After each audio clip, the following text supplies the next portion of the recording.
शादी के बाद शोहर का लाइफस्टाइल खत्म हो जाता है, फिर वाइफ स्टाइल चलता है। फिर तो वाइफ स्टाइल चलते सी तो मेरे बाल सफेद हो गए हैं। अस्सलाम वालेकुम।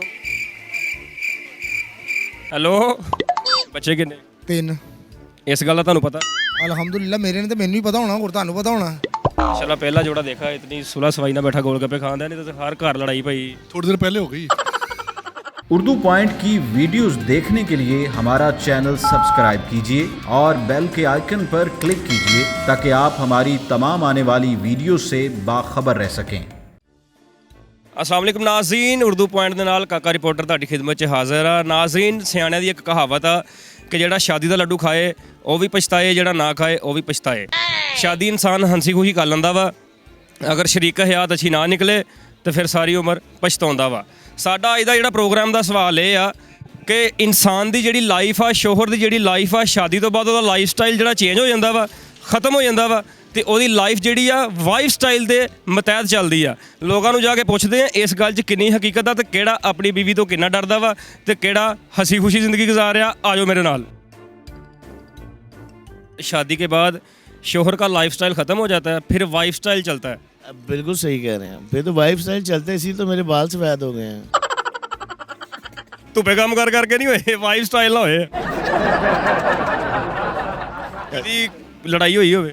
वो बहुत दफ़ा हो जाती है, मियाँ बीवी ज़ाहिर रहते ने, कई दफ़ा लड़ाई हो जाती है। कभी तुसी फरमाइश कीती होवे आ चीज़ पकाउणी आ ते विच गुस्सा आ जे, ਉਹੀ चीज़ फिर ਤੁਹਾਨੂੰ चुक के खानी पवे?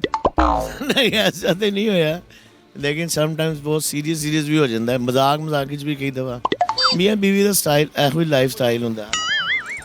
अस्सलाम वालेकुम। ਹੈਲੋ, ਉਹ ਪਤਾ ਨਹੀਂ ਬੋਲਾ ਵਾ। ਨਾਜ਼ਰੀਨ, ਕੋਈ ਵੀ ਗੱਲ ਨਹੀਂ ਮੇਰੇ ਨਾਲ ਕਰ ਰਿਹਾ, ਬੁੱਢੀਆਂ ਨਾਲ ਗੱਲਾਂ ਗੱਪਾਂ ਕਰ ਰਹੇ ਆ, ਬੜੀ ਹੱਸ ਕੇ ਗੱਲਾਂ ਕਰ ਰਹੇ, ਮੇਰੇ ਨਾਲ ਕੋਈ ਵੀ ਗੱਲ ਨਹੀਂ ਕਰ ਰਿਹਾ। ਬੇਗਮ ਦੇ ਥੱਲੇ ਲੱਗੇ ਸਾਰੇ ਹੀ। ਸ਼ਾਦੀ ਹੋਈ ਤੁਹਾਡੀ? अलहमदुलिल्लाह हुई है। ਬੱਚੇ ਕਿੰਨੇ? 3 ਇਸ ਗੱਲ ਦਾ ਤੁਹਾਨੂੰ ਪਤਾ? अलहमदुलिल्लाह मेरे ने तो मैनू ही पता होना और ਤੁਹਾਨੂੰ पता होना। ਅੱਛਾ, ਤੇ ਕਿੰਨਾ ਅਰਸਾ ਹੋ ਗਿਆ ਸ਼ਾਦੀ ਨੂੰ? 5 साल। ਅੱਛੀ ਤੁਹਾਡੀ ਪ੍ਰੋਗਰੈਸ ਹੈ ਮਾਸ਼ਾਅੱਲਾ। अलहमदुलिल्लाह। ਇਹ ਬੜੀ ਗੱਲ ਆ ਕਿ ਸ਼ਾਦੀ ਬੰਦੇ ਸਾਰੇ ਹੱਸੀ ਖੁਸ਼ੀ ਕਰਦੇ ਆ, ਬਾਅਦ ਚੋਂ ਪਛਤਾਉਂਦੇ ਆ। नहीं मैं तो नहीं पछता रहा, मैं तो अलहमदुलिल्लाह अज भी ठीक है काम। ਕਹਿੰਦੇ ਨਾ ਸ਼ਾਦੀ ਤੋਂ ਬਾਅਦ ਜਿਹੜਾ ਵਾ ਸ਼ੋਹਰ ਦਾ ਲਾਈਫ ਸਟਾਈਲ ਖਤਮ ਹੋ ਜਾਂਦਾ, ਫਿਰ ਵਾਈਫ ਸਟਾਈਲ ਚੱਲਦਾ ਘਰ 'ਚ। नहीं लाइफ स्टाइल भी चलता, वाइफ स्टाइल भी चलता, दोनों चलते हैं। खर्चा पूरा दो चलेगा सारा कुछ ही। ਕਦੀ ਲੜਾਈ ਨਹੀਂ ਹੋਈ? नहीं ਕਿਉਂ? मैं ਇਹੋ ਜਿਹਾ ਕੰਮ ਹੀ ਕੋਈ ਨਹੀਂ ਕਰਦਾ। ਐਡੇ ਤੁਹਾਡੇ ਨੈਣ ਨਕਸ਼ ਲੱਗਣ ਨਹੀਂ ਤੇ ਤੁਸੀਂ ਲੜਦੇ ਨਹੀਂ ਹੋਣੇ। ਨੈਨਕਸ਼ਾਂ ਤੋਂ ਬੰਦਾ ਪਛਾਣੇ ਨਹੀਂ ਜਾਂਦਾ। ਹਾਂਜੀ। ਤੋਂ ਪਛਾਣੇ ਜਾਂਦਾ, ਕਰਤੂਤਾਂ ਚੰਗੀਆਂ ਹੋਣੀਆਂ ਚਾਹੀਦੀਆਂ। ਇਤਮਾਦ ਹੋਵੇ ਤੁਹਾਡੀ ਬੀਵੀ ਨੂੰ ਤੁਹਾਡੇ ਤੇ। ਅਲਹਮਦੁਲਿल्लाह ਮੇਰੀ ਬੀਬੀ ਮੇਰੇ ਤੇ ਦਿਮਾਗ ਜਾ ਕੇ ਤੁਸੀਂ ਕਹਿ ਦਿਓ ਕਿ ਭਾਈਜਾਨ ਨੂੰ ਕਿਸੇ ਹੋਰ ਨਾਲ ਲਗਾਵੇ, ਉਹ ਤਾਂ ਵੀ ਉਹਨੇ ਤੁਹਾਨੂੰ ਹੀ ਮਾਰਨਾ, ਮੈਨੂੰ ਕੁਝ ਨਹੀਂ ਨਹੀਂ। ਤੁਹਾਡੇ ਵਰਗੇ ਮੈਂ ਸ਼ੋਹਰ ਦੇਖੇ ਨਾ, ਜਦੋਂ ਬੀਵੀ ਨੂੰ ਜੁੱਤੀ ਲੈ ਕੇ ਦਿੰਦੇ ਨਾ, ਜ਼ਰਾ ਹਲਕੀ ਲੈ ਕੇ ਦਿੰਦੇ ਆ ਕਿ ਪੈਣੀ ਤੇ ਮੈਨੂੰ ਹੀ ਆ। ਨਹੀਂ ਮੈਂ ਨਹੀਂ ਇਹੋ ਜਿਹਾ ਕੰਮ ਕਰਦਾ, ਮੇਰੀ ਆਪਣੀ ਜੁੱਤੀਆਂ ਦੀ ਦੁਕਾਨ ਹੈ। ਤੇ ਫਿਰ ਬੰਦ ਸਮਨੀਆਂ ਪੈਂਦੀਆਂ ਹੋਣੀਆਂ। ਜੀ ਜੀ, ਅੱਡੀ ਵਾਲੀ ਵੀ ਪੈਂਦੀ ਹੈ, ਹੀਲ ਵਾਲੀ ਵੀ ਪੈਂਦੀ ਹੈ, ਸਾਰੀਆਂ ਪੈਂਦੀਆਂ ਨੇ ਅਲਹਮਦੁਲਿल्लाह। ਅੱਛਾ, ਤੇ ਕਦੀ ਕਾਕਾ ਹੀ ਅੱਡੇ ਹੋਏ ਆ ਬੀਵੀ ਦੀਆਂ ਮਾਂ ਦੀਆਂ। ਆਦਨ ਕੋਈ ਫੈਮਿਲੀ ਵਾਲਾ ਬੰਦਾ ਗੱਲ ਨਹੀਂ ਕਰਨ ਦਿਆ, ਇਕੱਲੇ ਬੰਦੇ ਗੱਲ ਕਰਦੇ, ਕਿਉਂਕਿ ਬੁੱਢੀਆਂ ਘਰਾਂ 'ਚ ਬਾਹਰ ਆ ਕੇ ਸਕੂਨ ਨਾਲ ਕਹਿਣ ਡੇ ਭਾਈ ਅਸੀਂ ਨਹੀਂ ਖੁਸ਼, ਅਸੀਂ ਇਹ ਅਸੀਂ ਉਹ ਆ, ਸਾਹਮਣੇ ਕੋਈ ਨਹੀਂ ਗੱਲ ਕਰਦਾ ਕੋਈ ਵੀ, ਕਿਉਂਕਿ ਸ਼ਾਪਿੰਗ ਕਰਾਉਣ ਲਿਆਏ ਆ। ਰੂਸੀ ਹੁੰਦੀ ਤੇ ਸ਼ਾਪਿੰਗ ਤੇ ਆਉਂਦੇ ਆ, ਉੱਦਾਂ ਨਹੀਂ ਆਉਂਦੇ। अस्सलाम वालेकुम। वालेकुम सलाम। क्या हाल है? अल्लाह का शुक्र। गोलगप्पे खाए जा रहे हैं? जी हाँ बिल्कुल। आपकी वाइफ है? जी हाँ। माशाल्लाह पहला जोड़ा देखा इतनी सुलह सवाई ना बैठा गोलगप्पे खांदा, नहीं तो हर घर लड़ाई पई। थोड़ी देर पहले हो गई। नाज़रीन, लड़ाई पहले हुई है तो सुलह ते गोलगप्पे चलन दे। लड़ाई किहड़ी गल तो होई? बहुत ही शॉपिंग कर ली। शॉपिंग कर हाँ। ਤੁਸੀਂ कहता होना। नहीं मैंने पता नहीं लगा। क्या हुआ था? ये बोले नहीं उस वक्त ना, बाद में बोले हैं। उस वक्त बोल पड़ते तो शायद मैं ज़्यादा ना करती। उन्होंने कुछ कहा नहीं कि आप लगी हुई हैं। तो उसके बाद लड़ाई हो चुकी है हमारी। साइड पे आके इन्होंने पहला आपको क्या कहा सबसे पहले? मेरे से एक दफ़ा पूछ तो लेती है। नाज़रीन, करो कारिया से आप लोगों की लड़ाई होती है तो सुलह कितनी देर बाद हो जाती है? नॉर्मली हो जाती है, बहुत कम होती है लड़ाई हमारी। 10 मिनट बाद गोलगप्पियाँ दे सस्ते में हो जाती है। ऐसे भी हो जाती है। अच्छा, हमारा जो आज का सवाल है वो ये है कि शादी के बाद शोहर का लाइफस्टाइल ख़त्म हो जाता है, फिर वाइफ स्टाइल चलता है। बिल्कुल मैं एग्री करूँगा आपसे, 100% एग्री करूँगा। और सिर्फ शादी के बाद नहीं, बच्चे होने के बाद भी वाइफ स्टाइल ही चलता है। वाइफ स्टाइल ही चलता है। तो कभी घर में ऐसा हुआ आपने कुछ फरमाइश की हो, ये बना रही हो, इनको किसी बात पे गुस्सा आ गया और वही चीज़ आपकी तरफ थ्रो?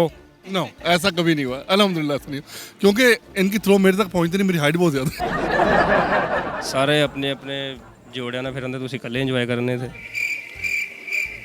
ਇਹੀ ਤੇ ਚੀਜ਼ ਹੈ, ਇਕੱਲਿਆਂ ਇੰਜੋਏ ਕਰਨ ਦਾ ਮਜ਼ਾ ਹੀ ਹੋਗਾ, ਹੋਰ ਹੈ। ਥੋੜਾ ਜਿਹਾ ਸਕੂਨ ਹੋ ਜਾਂਦਾ। ਜੋੜੇ ਦੇ ਨਾਲ ਫਿਰਾਂਗੇ ਤੇ ਇੱਕੋ ਪਾਸੇ ਵੇਖਾਂਗੇ, ਇੱਥੇ ਹੁਣ ਸਾਰੇ ਪਾਸੇ ਵੇਖਾਂਗੇ। ਬਹੁਤ ਅੱਛੇ ਰੌਣਕ ਦੇਖ ਰਹੇ ਹੋ ਹੈ।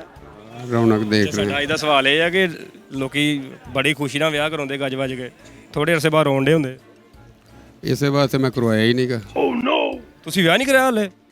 ਨਾਜ਼ਰੀਨ, ਸਾਨੂੰ ਲਾਹੌਰ ਦੇ ਸ਼ੇਖ ਰਸ਼ੀਦ ਸਾਹਿਬ ਟੱਕਰ ਗਏ ਨੇ, ਇਹਨਾਂ ਨੇ ਹਾਲੇ ਤੱਕ ਵਿਆਹ ਨਹੀਂ ਕਰਾਇਆ। ਤੇ ਬੱਚੇ ਕਿੰਨੇ ਤੁਹਾਡੇ? 5 ਬੱਚੇ ਨੇ ਮਾਸ਼ਾਅੱਲਾ। ਸ਼ਾਦੀ ਨਹੀਂ ਇਹਨਾਂ ਦੀ ਹੋਈ, ਕਢਾ ਲਈ ਮੈਂ ਗੱਲ। 5 ਬੱਚੇ ਫਟਾਫਟ ਦੱਸਤਾ। ਇਸੇ ਵਾਸਤੇ ਦੱਸ ਦਿੱਤਾ ਨਾ, ਭੁਲੇਖੇ ਜਿਹੇ ਨਾ ਰਹਿ ਜਾਓ। ਸ਼ਾਦੀਆਂ ਕਿੰਨੀਆਂ ਤੁਹਾਡੀਆਂ? 2 ਨੇ। ਮਾਸ਼ਾਅੱਲਾ, ਇੱਥੇ ਲੋਕਾਂ ਕੋਲ ਇੱਕ ਇੱਕ ਨਹੀਂ ਭੁਗਤ ਹੋਣ ਡਈ। ਮੈਂ ਪਿੱਛੇ ਇੰਟਰਵਿਊ ਕਰਦਾ ਆ, ਕੋਈ ਗੋਲ ਗੱਪੇ ਖਵਾ ਰਿਹਾ, ਕੋਈ ਆਈਸਕ੍ਰੀਮ ਖਵਾ ਰਿਹਾ, ਨਾਜ਼ ਉਠਾ ਰਿਹਾ। ਅੰਕਲ ਉਹਨਾਂ 2 ਕੀਤੀਆਂ। शादीशुदा ना जी बिल्कुल। फिर भी खुश लग रहे हो। हाँ ये दुख की बात है। मैं ਤੁਹਾਡੇ ਨਾਲ बना 1 मिनट। कितनी देर हो गई शादी को? 19 साल। 19 साल में लड़ाई कितनी दफ़ा हुई होगी? 19 दफ़ा। 19 दफ़ा हर साल तो लड़ते। नाज़रीन ले मैं फैमिली पिछे के आगे ला के दौड़ ला थी। हर बंदा मैं तो कन्नी करता आ रहा, पता नहीं मैं लोगों को कहने लगा कि मेरी भी शादी करा दो। हर बंदा मैं तो झक रहा, मैनू समझ नहीं आउंदी कि मैं पता नहीं मेरे को बो आउन डई है या मैक ते छुरी लगी है, मैनू नहीं गल दी समझ आउन डई कि शादी तो बाद शोहर ਦਾ ਜਿਹੜਾ ਲਾਈਫ ਸਟਾਈਲ ਉਹ ਖਤਮ ਹੋ ਜਾਂਦਾ, ਵਾਈਫ ਸਟਾਈਲ ਘਰ 'ਚ ਚੱਲਣਾ ਸ਼ੁਰੂ ਹੋ ਜਾਂਦਾ। ਇਹ ਗੱਲ ਸੱਚ ਆ? ਝੂਠ ਆ। ਤੁਹਾਡੇ ਘਰ ਤੁਹਾਡਾ ਲਾਈਫ ਸਟਾਈਲ ਚੱਲਦਾ ਹਾਲੇ ਵੀ? ਅਲਹਮਦੁਲਿਲਾ। ਵਾਈਫ ਸਟਾਈਲ ਚੱਲਦਾ ਹੀ ਨਹੀਂ ਨਾ। ਅਸੀਂ ਨਾ ਉਹ ਲੋਕ ਨੇ ਜਿਹੜੇ ਔਰਤਾਂ ਦੀ ਇੱਜ਼ਤ ਨਹੀਂ ਕਰਦੇ। ਅੱਛਾ ਜੀ, ਤੁਸੀਂ ਤੁਹਾਡੇ ਕੋਲੋਂ ਸੁਣਨੇ ਪੈਣ, ਲੇਕਿਨ ਅਸੀਂ ਇੱਜ਼ਤ ਕਰਨੇ ਆ, ਇhtਰਾਮ ਕਰਨੇ ਆ। ਯਾਰ ਤੁਸੀਂ ਉਹ ਵੀ ਇਦਾਂ ਕਹਿਣਾ ਰੱਬ ਦਾ ਜੀ ਹੈ ਨਾ। ਤੁਸੀਂ ਇਦਾਂ ਕਹਿਣਾ ਸੀਗਾ ਰੱਬ ਦਾ ਜੀ ਹੈ ਕਿ ਥੋੜਾ ਜਿਹਾ ਉਹਦਾ ਵਾਈਫ ਸਟਾਈਲ ਚੱਲਦਾ, ਥੋੜਾ ਜਿਹਾ ਮੇਰਾ ਲਾਈਫ ਸਟਾਈਲ ਚੱਲਦਾ। ਤੁਸੀਂ ਉਹਦਾ ਬਿਲਕੁਲ ਹੀ ਖਤਮ ਕਰਤਾ। ਲਾਈਫ ਸਟਾਈਲ ਤਾਂ ਨਾਲ ਹੀ ਚੱਲਦਾ। ਅੱਛਾ, ਵਾਈਫ ਵੀ ਤੇ ਲਾਈਫ ਵੀ ਦੋਨੋਂ ਇਕੱਠਾ ਹੀ ਚੱਲਦਾ। ਇੱਕ ਗੱਡੀ ਤੇ ਦੋਵੇਂ ਪੀਏ ਆ। 2 ਪਹੀਏ ਨਹੀਂ 4 ਹੁੰਦੇ। ਜਿਹਦੀਆਂ 2 ਹੋਣ ਉਹ ਰਕਸ਼ਾ ਹੁੰਦਾ। एक्सक्यूज मी, अस्सलाम वालेकुम। वालेकुम अस्सलाम। मैं आपको इतनी दूर से देख के आया हूँ क्योंकि आप गुड जॉब कर रहे हैं, आप बच्चे को खिला रहे हैं। अच्छा जी। कितना अर्सा हो गया शादी को? 5 साल हो गए। खुश है? शुक्र अल्लाह का। पहला बंदा जरा खुश है शादी तो। नहीं, हमने सुना कि शादी के बाद शोहर का लाइफस्टाइल खत्म हो जाता है, फिर घर में वाइफ स्टाइल चलता है। नहीं ठीक है, लाइफस्टाइल भी सही है, इनके साथ ही ज़िंदगी है, बच्चों के साथ। बच्चों की बात ही नहीं हो रही। बस ठीक है, फिर वो भी लाइफ का पार्ट ऑफ लाइफ है दोनों। अच्छा, 5 साल में लड़ाई कितनी दफ़ा हुई है? ये बड़ा मुश्किल सवाल। उधर ना देखो, ना ਇਹਨਾਂ ਦੀ ਵਾਈਫ ਖੜੀ ਹੈ ਬਿਹਾਈਂਡ ਦਾ ਕੈਮ ਤੇ ਉਹਨਾਂ ਨਾਲ ਦੇਖ ਰਹੇ ਆ ਕਿ ਹੁਣ ਝੂਠ ਬੋਲਾਂ ਕਿ ਸੱਚ ਬੋਲਾਂ। सही ਦੱਸੋ कितनी लड़ाई हुई? 2-3 बार हुई होगी। 2-3 बार। लफ्ज़ों से होती है या तकिए भी चलते हैं? नहीं, लफ्ज़ों से। लफ्ज़ों से? इतनी नौबत नहीं आई अभी तक। अच्छा, तो फिर सुलह कैसे होती है? बस हो जाती है, मना लेता हूँ। अच्छा, ये मुझे लग रहा है ये सुलह के नतीजे में शॉपिंग करके ਗੁਜ਼ਾਰਾ ਹੋ ਜਾਂਦਾ ਹੈ। हाँ जी, ऐसे ही। ਜੀ ਤਨਾਜ਼ਰੀਨ, ਤੁਸੀਂ ਲੋਕਾਂ ਦੀ ਰਾਏ ਸੁਣੀ। ਅਸੀਂ ਲੋਕਾਂ ਨੂੰ ਪੁੱਛਿਆ, ਉਹਨਾਂ ਦੀ ਵਾਈਫ ਦੇ ਸਾਹਮਣੇ ਝੂਠ ਬੋਲਦੇ ਸੀਗੇ ਕਿ ਅਸੀਂ ਬੜੇ ਖੁਸ਼ ਹਾਂ, ਸਾਡੀ ਕਦੀ ਲੜਾਈ ਨਹੀਂ ਹੋਈ। ਹਾਲਾਂਕਿ ਲੜਾਈ ਹਰ ਘਰ 'ਚ ਹੁੰਦੀ ਆ। ਮੈਨੂੰ ਉਹਨਾਂ ਦੇ ਚਿਹਰੇ ਤੋਂ ਲੱਗ ਰਿਹਾ ਸੀ ਕਿ ਝੂਠ ਬੋਲ ਰਹੇ ਆ। ਤੇ ਜਿਹੜੇ ਇਕੱਲੇ ਖੜੇ ਸੀ ਉਹ ਕਹਿੰਦੇ ਅਸੀਂ ਖੁੱਲੀ ਹਵਾ ਲੈਣ ਆਏ ਆ, ਘਰ ਤੋਂ ਜ਼ਰਾ ਸਕੂਨ ਲੈਣ ਆਏ ਆ। ਇਹ ਫੈਸਲਾ ਮੈਂ ਤੁਹਾਡੇ ਤੇ ਸੁੱਟਿਆ ਕਿ ਸ਼ਾਦੀ ਤੋਂ ਪਹਿਲੇ ਲਾਈਫ ਸਟਾਈਲ ਠੀਕ ਹੁੰਦਾ ਕਿ ਬਾਅਦ 'ਚੋਂ ਵਾਈਫ ਸਟਾਈਲ ਠੀਕ ਹੁੰਦਾ ਵਾ। ਇਹ ਤੁਸੀਂ ਬਹਿ ਕੇ ਨਿਚੋੜ ਕਰ ਲੈਣਾ। ਤੇ ਕਾਕੇ ਰਿਪੋਰਟਰ ਨੂੰ ਉਰਦੂ ਪੁਆਇੰਟ ਤੋਂ ਇਜਾਜ਼ਤ ਦਿਓ। ਅੱਲਾ ਹਾਫਿਜ਼।